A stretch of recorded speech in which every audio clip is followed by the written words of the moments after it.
Purpose of this lecture is to teach you how to read a standard reduction potential table. So if you're taking this online or if you're taking it in class during the exam, make sure you have a printout of this available to you on your side or have a textbook available with this reduction potential sheet opened. This is not meant for memorization. It is meant as a tool to see which element can oxidize or reduce another element down this table. Before I teach you how to read this table, there are a couple of key points that I have to or would like to share with you, and that is going to be on our next slide. So before we venture into how to read and how to interpret a standard reduction potential table, a couple of things for you guys to memorize. One of them is this mnemonic. I like to call it red cat eats an ox. So the red cat means reduction occurs at the cathode. An ox means oxidation occurs at the anode. So basically we're talking about a battery, and a battery consists of a cathode and an anode. So the only difference here is that we're having chemistry serving the purpose of a battery. One chemical becomes oxidized, and that becomes an anode. Another chemical becomes reduced, that becomes the cathode. We mix them together, we have a battery. So electrochemistry is nothing more than electricity caused by chemicals, in that case, a redox pair. Something gets oxidized to something else, in turn something gets reduced to something else, we join them together, and then we get a battery. So remember, red cat eats an ox. Another thing we want to differentiate is the definitions between reducing agents versus an oxidizing agent. So this can be confusing because it's actually counter to what you would normally think.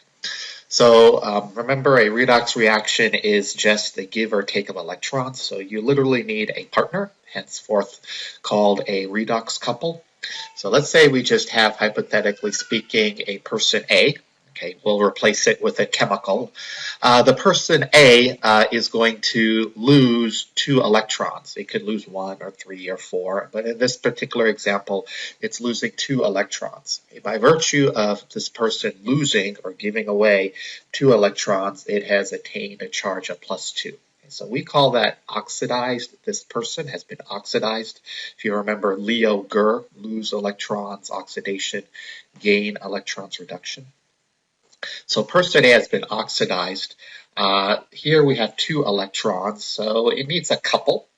And so this couple for person A, we'll call it person B. So I really need to concretize and solidify this aspect. You cannot have no free electrons in your final equation. So the free electrons cannot be there, and in fact, they're actually kind of bad for you if you look at it from a health perspective. So person A loses 2 electrons, and who's going to pick them up? Person B. So we say person B gained 2 electrons, and when you gain 2 electrons, you get reduced.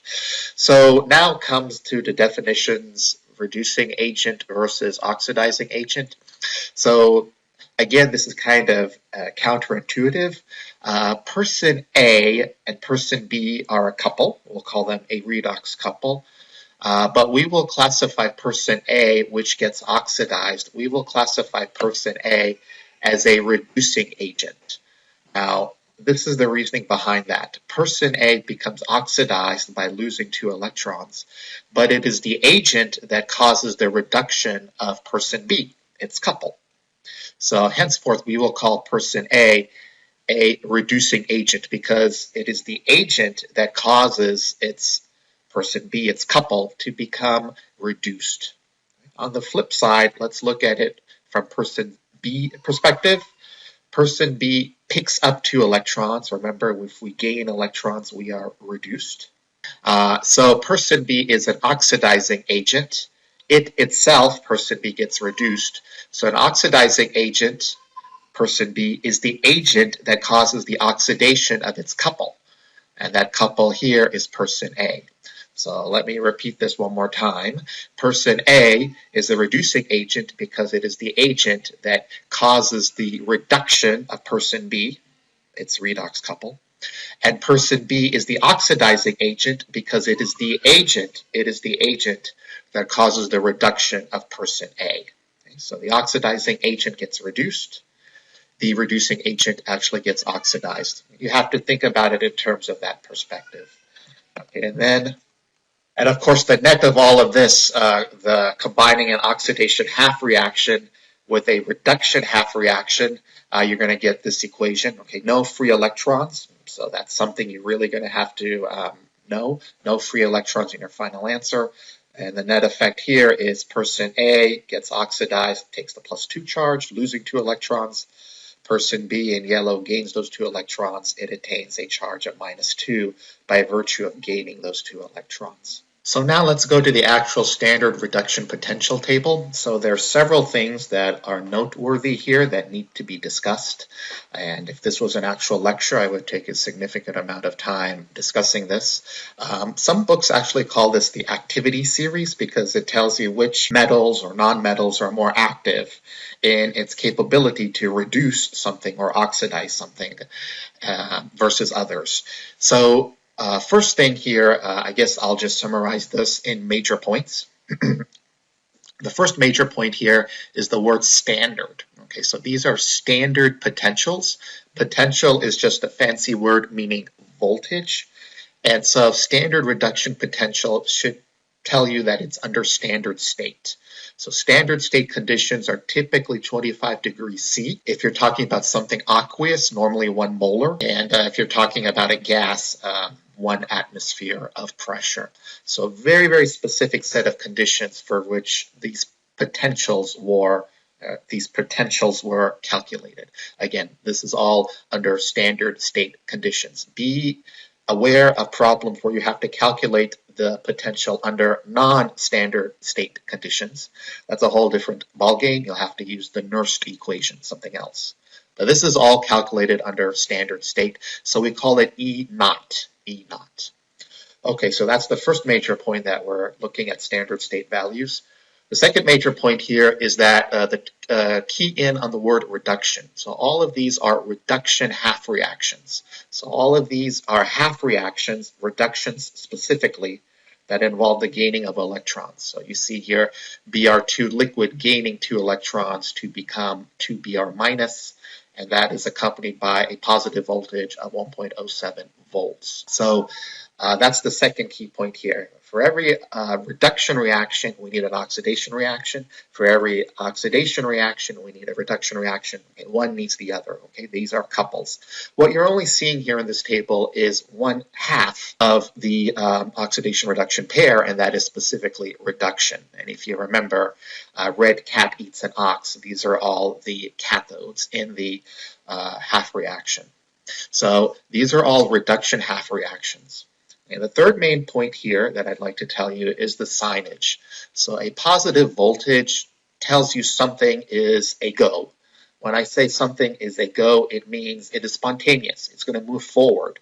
Okay, look at the units here of voltage. Obviously, something with a positive voltage is something that's very good. You cannot have a battery that runs on negative voltage. If you have a battery that runs on a positive voltage, no matter how crude it is by these redox couples, you'll have a battery. So henceforth, positive is associated with what we'll call spontaneity, or a reaction that is favored to the positive side. If you go down here, the potential table, these are reduction reactions which have a negative signage.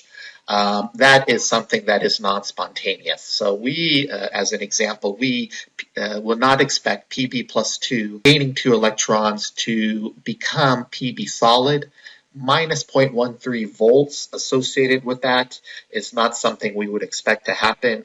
We would expect this to stay in the reactant side of the equation. So negative sign means something that's not favored. Positive sign is something that is favored.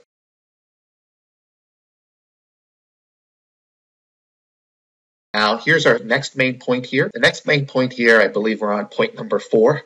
The next main point here has to do with flipping these half reactions. So remember, for every reduction, you need an oxidation. For every oxidation, you need a reduction. So if I take this half reaction here and flip it, okay, what happens? I'm going to flip the sign. So flipping this reaction flips the sign. Now this becomes negative 2.87 volts. where F minus is going to F2. 2F minus is going to 2 electrons and F2 gas. So flipping a half reaction, you flip the sign. Also important to realize is that when you flip the half reaction, you're no longer reduction, but you are its counterpart, and that is oxidation. So flipping a reaction, flipping these half reactions, flips the sign of the voltage, but now you have something that's no longer reduction, but you have something that's oxidation. All right, the fifth point here is also very critical, and it's probably one of the more important points here. That has to do with multiplication. So as we go through these problems, there comes a time and a moment where you'll have to multiply these half reactions. So if I pick on, let's say, Ag plus silver, if I multiply Ag plus E minus going to Ag solid by some factor, let's say 2, if I multiply this half reaction by 2, the 0.80 volts does not get multiplied by 2. So you can multiply any of these half reactions by 2, 3, 4. I can multiply this half reaction by 5. It's still going to be 0.80 volts. So that's very, very important when it comes to doing a lot of these problems. And the final point here is henceforth why we call this the activity series, has to do with the activities. So we see here, if you follow the arrows, as we go up the table, we're having increasing strength as an oxidizing agent. So the best oxidizing agent here is F2 gas. Now remember our definition of oxidizing agent, it is the substance that gets reduced. Okay? So remember the definition of an oxidizing agent. It itself gets reduced, but it is the agent that causes the oxidation of something else. So F2 is the best oxidizing agent, but it is the worst reducing agent. F2 is very, very good at getting reduced, right? Positive 2.87 volts. If we flip it and make it an oxidation half reaction, negative 2.87 volts is not cutting it. Okay, negative voltage cannot happen. Going down this table here, okay, so one extreme is here, the first one, fluorine gas.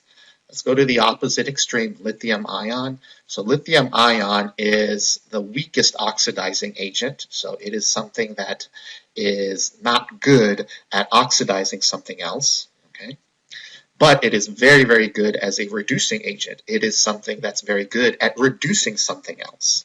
So as an example here, lithium ion plus an electron goes to lithium solid. That is a reduction half reaction. Negative 3.05 volts is negative, very bad. Okay, so it's not expected to happen. But say we flip this.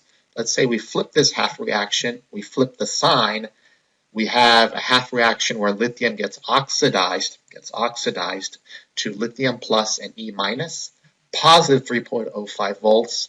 That is a very, very good reducing agent in the sense that it's itself being oxidized, but very good at causing the reduction of something else.